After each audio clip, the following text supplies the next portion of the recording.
Numéro 12, loi du rythme. Alors, bonjour, je m'appelle Virginie et je vais vous expliquer en détail tous les avantages de connaître cette loi pour votre développement personnel et spirituel. Et surtout, comment faire pour gérer au mieux les périodes de creux. Donc, rythme signifie un début, une durée, une fin et la répétition de ces trois étapes. Alors, doit-on donner du rythme, le conserver, le respecter ou le modifier? C'est selon le contexte et comme vous le déciderez. Le rythme appartient et s'applique au cycle. Rien ne s'arrête jamais. Pensez au rythme cardiaque, celui des saisons, des marées. Distinguons le cycle en premier. Pensez au cycle lunaire, 29 jours, avec son rythme. Nouvelle lune, lune croissante, pleine lune, lune décroissante et c'est reparti. Alors, explication pour notre cycle de vie dans les grandes largeurs. La conception, la naissance, la croissance, la maturité, le vieillissement et la mort. Ensuite, incluez les plus petits, bébé, enfance, adolescence, adulte, vieillesse. Et c'est pas fini, avec encore d'autres cycles inclus, scolarité, vie professionnelle, retraite. Ça va, j'arrête là.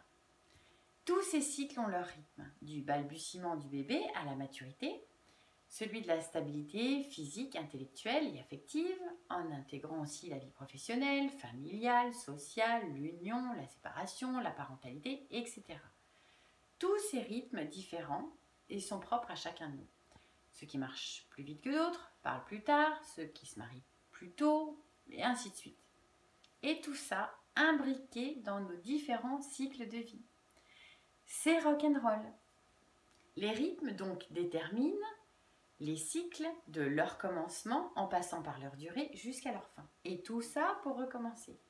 Il y a des rythmes rapides ou lents pour des cycles courts ou longs.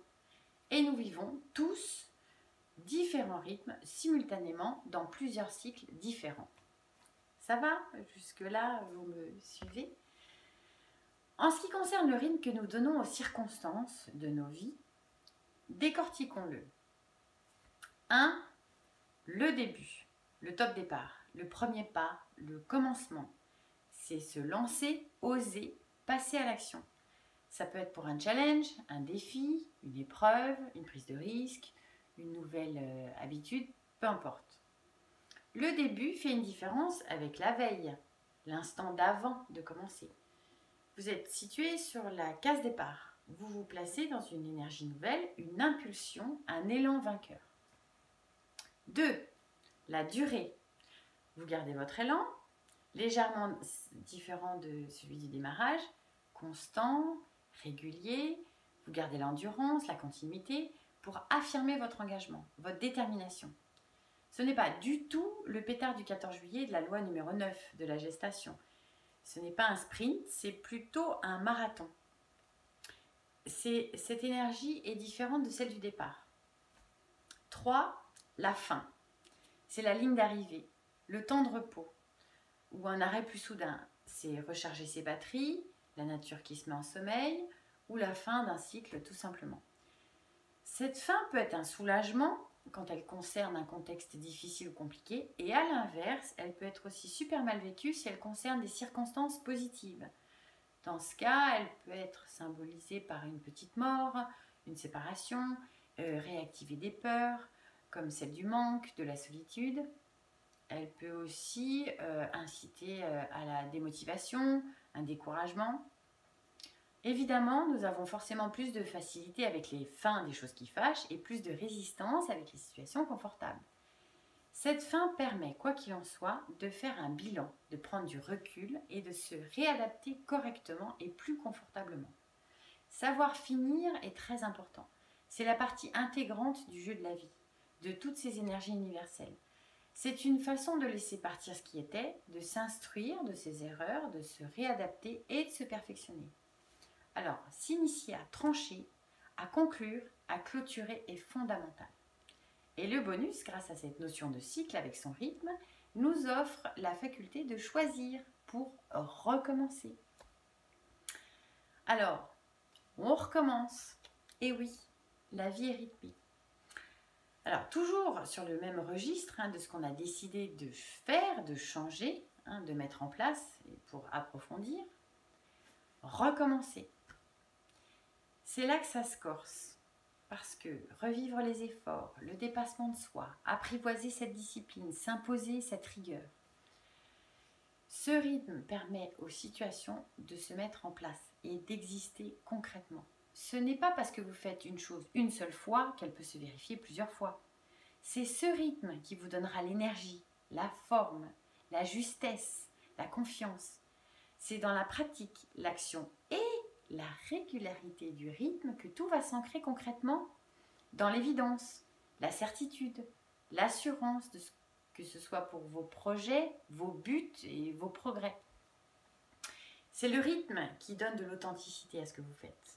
On commence, on fait, on termine et on recommence. Alors, petite mise en scène. Vous êtes brouillon ou complètement désorganisé. Vous commencez 10 choses à la fois, vous vous évaporez en plein vol pour ne jamais rien terminer. Ou encore, c'est le Bronx chez vous, pour être poli. Alors, vous faites le vœu d'être plus méthodique. Vous vous boostez pour ranger vos petites affaires, vous mettez 3 jours à jeter, à trier vos papiers, classer vos dossiers. Ou 5 heures à faire le ménage de printemps, ranger vos vêtements et autres bidouilles qui traînent. 1 mois plus tard, vous vous retrouvez dans le même bastringue qu'avant. Ce n'est pas le rythme, ça. C'est bien, mais c'est pas tout à fait ça. J'insiste toujours sur le rythme que vous décidez de mettre en place volontairement, pour changer les situations qui vous dérangent, qui vous freinent. Donc, pas besoin de se faire violence, ni de se transformer en fédulogie si vous êtes à l'aise avec votre pile de dossier ou votre pile de linge, ou si vous vivez très très bien dans votre petit barda organisé, tout est parfait. Faire un effort constant jusqu'à épuisement n'est pas du tout le bon tempo. Et surtout, si ça n'a absolument aucune valeur ajoutée dans votre vie. Par contre, lorsque vous décidez, cette cadence s'installera harmonieusement. Vous verrez que petit à petit, cette habitude se mettra en place et elle deviendra au fur et à mesure une attitude naturelle et constante. Vous établirez son rythme. Vous déterminerez votre mesure. C'est vous le meneur. Donc, vous avez débuté un projet? Il y a eu un bug? Recommencez. Vous avez tenté de prendre une nouvelle direction? Vous avez démarré sur les chapeaux de roue? Vous avez été stoppé net dans votre élan? Recommencez. Vous avez essayé de changer une mauvaise habitude? Vous n'avez pas du tout tenu sur la longueur? Ce n'est pas grave. Recommencez. Et trouvez la cadence qui vous correspond le mieux. Ou alors, vous vous êtes engagé dans de nouvelles rencontres amicales, sociales ou amoureuses. Fiasco total. Ne restez pas sur un échec. Laissez de côté vos croyances et votre manque de confiance et recommencez. Je continue? Vous avez compris le concept? Alors, comme je viens d'expliquer, cette loi s'applique aux choses que l'on souhaite mettre en place et nous avons notre libre arbitre et tout notre pouvoir personnel, bien heureusement. D'autre part, cette loi est aussi universelle. L'univers tout entier a son rythme. Le rythme manifeste un mouvement d'aller et retour, de flux, de reflux, comme le rythme cardiaque, celui de notre respiration, de nos capacités physiques, nos facultés psychologiques, psychiques, émotionnelles et spirituelles. Donc, plus largement, plus énergétiquement, la loi du rythme permet de connaître le cycle dans lequel nous nous trouvons. Elle nous indique où nous en sommes, comme sur les plans « vous êtes ici ».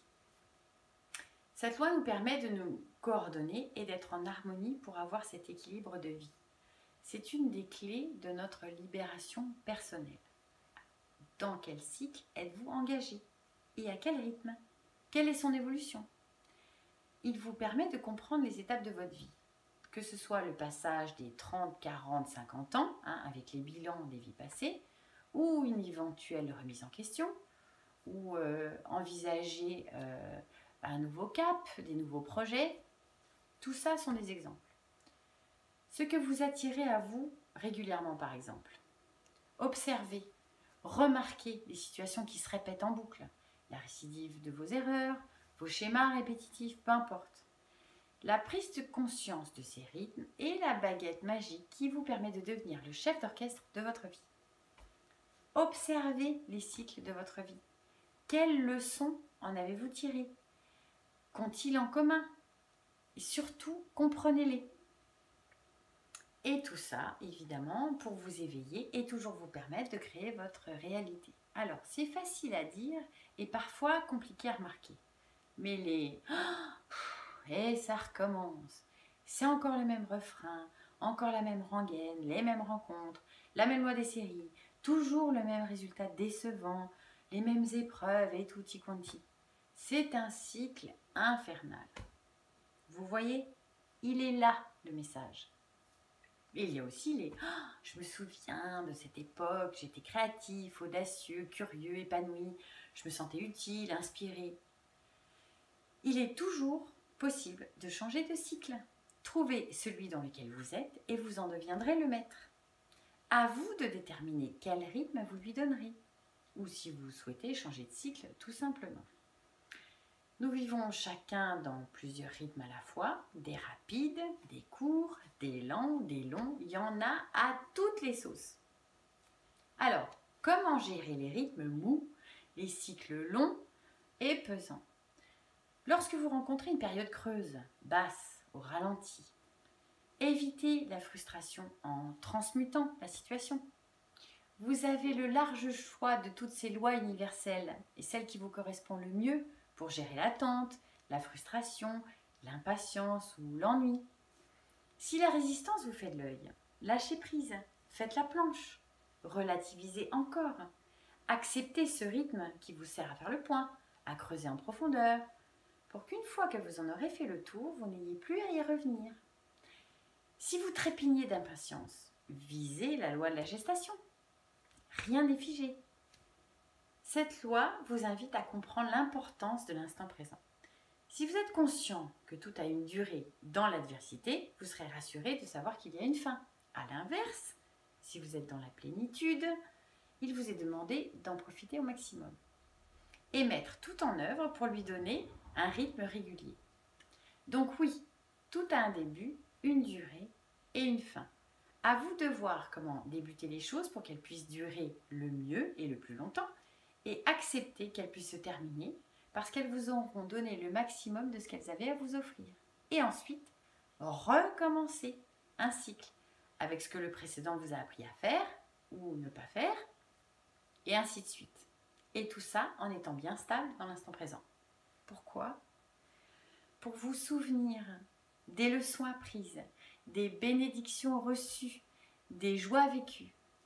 Donc, amorcez, soyez à ce que vous faites, profitez-en à fond, acceptez que ça arrive, ça va, ça dure et ça s'en va. Et hop, ça recommence. C'est le moment pour travailler votre rythme personnel. Il est très difficile d'être pleinement conscient quand on agit trop vite. Trouvez celui qui vous convient dans vos actions afin de rester concentré, conscient et connecté.